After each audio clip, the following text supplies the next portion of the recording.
Greetings, all. Well, it's a mind-altering morning in the government about mind-expanding substances. So I have my psychedelic shirt on this morning. The Attorney General of Hawaii has come forth and said that he now supports legalization of recreational cannabis here. And he pledges that he will see that the bills get legalized, that this product becomes a legal thing by 2024. Now, the governor has to sign bills, and the attorney general's in charge of what's legal and what isn't in the government. But it's up to the House and the Senate to actually be able to do something about this. Now, our governor has said, and this is as he entered office, but he also said in November this month that he would sign bills to legalize recreational cannabis in 2024 here in Hawaii. Now we have in the House, we got Bill 7. In the Senate, we have Bill 704 and Bill 767. Now, all three of these allow for 21-year-olds to purchase up to an ounce and to grow 6 plants. Yeah, there is also a Bill 238 in the House that allows for the purchase of 1 ounce of cannabis for adults, but nothing else. Yeah, I personally, as being the Green Garden guy, had been on my representatives here constantly to make sure to allow that any legalization bills also allow for cultivation. Now, 6 plants, and it's, I guess, according to what I read in the bill, 3 mature at any one time, is the limit they've put on it. Good luck on that one, folks. Especially once it becomes legal. You just try to control the Pakalolo farmers down here in Puna. 3 mature plants at a time just ain't going to cut it for a lot of them. But for most people, that's fine. Yeah, it allows you to be able to do this here and do it legally and do it in the garden. This is really important because in California and in Washington and in Illinois, where cannabis was legalized for recreational use, the only way you can grow it is if you got a medical permit. Yeah, you can't grow it in those 3 states legally. Oregon allowed some plants to be grown. I don't know. I think that's 5 or something on that order. Anyway, this varies from state to state. But a lot of the states have been trying to lock this up so it's more like distillation. I want to see it more like wine and beer making. Now, there is talk about putting in addition to our 4% excise tax, putting a 10% tax on top of the sales of cannabis products. This is the government's business. I mean, that's what they do, is they regulate industry and commerce and collect taxes and blah, blah, blah. I am not in favor of it, but I'm not dreadfully opposed to it either. Go ahead, tax it. I'm not going to be the guy to be buying the stuff anyway. I'm a gardener. Why do I want to buy it? But the problem I have with the additional tax is it continues to raise the price. I'm not worried really about, how much you guys got to shell out for this stuff if you're going to buy it. That's up to you. No. I just happen to belong to a club of fellers over here in the islands that would really like to see the value of a pound of cannabis come down to about the value of a bale of alfalfa hay. In other words, making it just another normal plant. Now, that's a pipe dream. Ooh, pipe dream. My goodness, a pun. Because that will never happen. I mean, let's face it, cannabis is more than alfalfa. It will mess with your head. So people want it, and they'll pay for it. But in my mind, part of the reason that this whole thing has gone so crazy is because with prohibition, it drove the price through the roof. If the value of this stuff was more like most other medicinal herbs, echinacea, golden seal, I don't know, these things all have value. Ginseng, yeah, it was more the price of ginseng. Maybe I'd feel better about it. Because I want to see it become worthless. Yeah, I know. There's a whole lot of you out there that make money on this, and so you're going, oh, what's this guy saying? But in my opinion, that is probably about the only way that the plant will ever be brought back down to normal reality instead of the weird hyped reality that we've placed around it. Most of the hype on cannabis, it's a fiction. Yeah, the hype is mostly a fiction. You hear people say that are opposing the idea that, oh no, it needs more study. It needs more study, dudes. First emperor of China, first guy who ever wrote a pharmacotheon or a pharmacy book for the nation. His primary medical herb in that tome was cannabis. Yeah. This stuff has been used for. We're talking that's 5,000 years ago at least. All right, it's ancient. The stuff has been in use with humanity in Asia and in Africa at least for thousands of years. Thousands. You want any data? It's staring at you. It's history. Basically, any review of that history indicates that plant's not really a major problem. No. Yeah, it's, from the use of cannabis, if you're smoking it, you could develop throat infections, ailments in the lungs. I don't think it's quite as bad as cigarettes, but it's not good to smoke. All right, it's not good for you to inhale smoke. So, there's a problem. I think it's a fairly minor one because we don't seem to have too many incidents of cannabis users with cancer of the lungs or anything like that. Now, vaping is another story because there you've got an oil and you've suspended it in more oils and you're inhaling literally hot oil. That's not good. Yeah, you can end up with lymphatic pneumonia because you've plugged your lungs up full of oils. Hey, Gracie. Yeah, Gracie just come on up. She's meowing behind me going, Bill, when are we going to do something this morning? Huh? You want to come talk to people? No, she don't want to get picked up. Yeah. It comes to eating it, well, if you're going to consume it orally, there aren't a lot of dangers. Very few. I get indigestion. I think if you eat too much of it, it can kind of put your intestines to sleep and you can kind of get a little bit constipated maybe. There are minor issues that come with consumption when eating, but they are minor issues.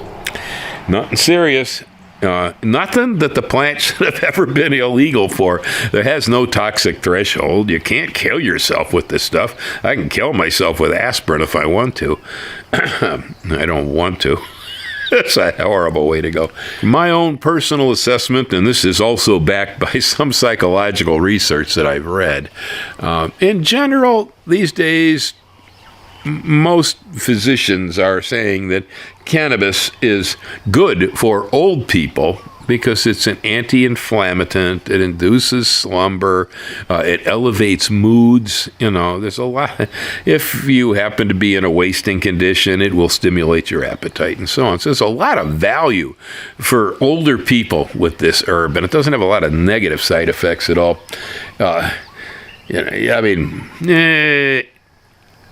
Ambition. I think cannabis can stunt ambition. Yeah. At least while you're high on this stuff. You don't feel like doing too much of anything. Maybe after you come down, I don't know. If you're a habitual user, maybe you find yourself in that situation where you're just not heavily motivated. That could be.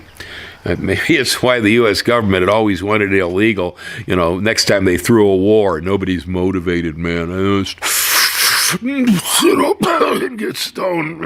Hell with their little hand grenades. Yeah, that could be. It definitely does not promote violent activity in humans. Now, rum does. Alcohol can, with a lot of us. And even myself, I get a little goofy sometimes if I'm too high on alcohol. Yeah. So, even safer than the legal materials, probably. Biggest negative, I don't think it's that good for young people. Don't jump on me, folks. I know they're going to make this one, so you got to be 18 and over to see it anyway. Anytime I talk about cannabis, YouTube goes, no advertising on Bill's videos, and don't let the 17-year-old see the stuff. I honestly don't think that this is a bad influence. We're talking reality here, and we're talking about the Attorney General of the state of Hawaii, the Senate, and the House. So YouTube, if you want to go ahead and take advertising off of this video, you go right ahead. Sometimes that AI ticks me off. One of my more popular videos about making cannabis butter. Advertisers don't want to bail on it, and I don't make any money off the silly thing yet. It's very popular. They're still not with it. I would say for the youth, see, let's say, here's a scenario. Let's say you're at work. And let's say you got a terrible boss, okay? Say that boss is really an SOB. And he makes your life miserable frequently. So, you come home, you're angry. A lot of people go to the bar maybe or something, hell with a boss. Well, if you're a young man, you could come home and you could light up a joint and burn that baby. And next thing you know, all them big concerns turn into little ones and kind of go up in smoke for a while. This is what cannabis will do. Well, that's okay, except that boss is going to be there every day that you work in that place. Probably every day that boss is going to do something that aggravates you. And so, consequently, every day you will probably go home and burn a fatty. Well, by the time you get to be my age, most of us, not all of us, but most of us have learned how to internally deal with issues like that. We have figured out ways of coping with those sorts of stresses, whether it be that we meditate, we have mantras, or we just realize that the boss is really the problem and not to let ourselves get too dug into it, and so on and so forth. We have other ways of coping that we've developed by our brain wiring. But if you're smoking cannabis all the time when you're younger and you're trying to learn these social skills, the brain wiring tends to wire around a joint. It becomes your coping mechanism. And you don't necessarily learn the emotional wiring that it takes to be able to deal with this stuff on your own. So if you have it, and then most older people do, well, you're not going to destroy it by sitting down and getting loaded just because you're ticked off. You're going to maintain it. But young people can teach themselves to behave in that fashion. It's an addictive fashion, psychological addiction, because there really isn't any physical attachment with cannabis. And you can get over it. But if and when you do, you may find yourself in your mid-30s still with the emotional buildup of a teenager, because you have never really learned to mature that emotional structure. Yeah, that happens. It's not the worst thing in the world, but it is one of the problems I see, I guess, with recreational cannabis. It's not a big deal. Like I said, people do it all the time by cracking a 12-pack when they get home. They have other ways of coping with it. It beats the heck out of coming home and kicking the dog, you know. Well, so this is not quite the end of everything either. Some of the stuff coming up, and this was from the Attorney General, that he's looking forward out there, and they're already seeing that, for instance, there's clinical use under specialists of MMDA, and that's ecstasy, and mushrooms, magic mushrooms, the psilocybe. These are being used as therapy. They work fairly well with people who are suffering from PTSD, depression, anxiety. Both of those materials can be used.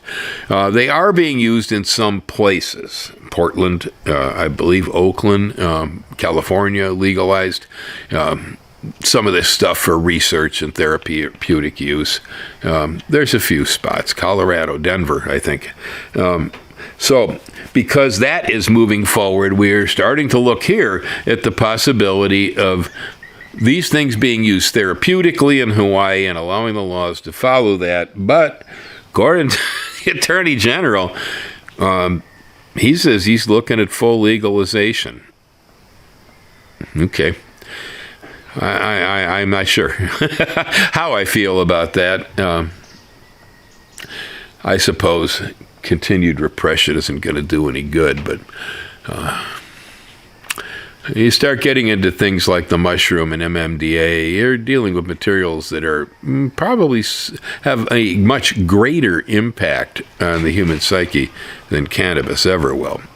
I see cannabis as being a non-starter. It's just a nothing. It really is.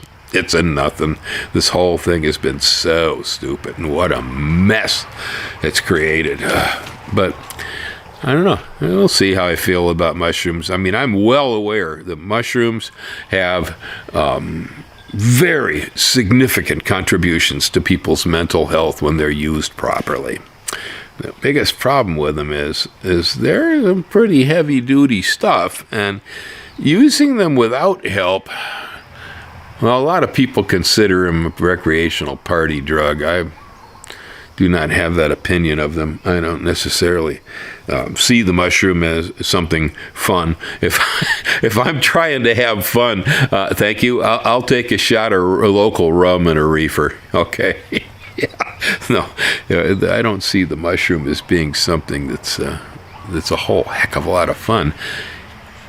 It's strange. It's an experience that I actually think under the right circumstances that a mushroom experience is probably what's going to be required to begin to move most of humanity into the next step of its own psychic evolution. Yeah, I think we're stuck, frankly. That's the way I see it. We're stuck in a bunch of Stone Age stuff, beating each other's heads in, trying to burn the world down, and so on.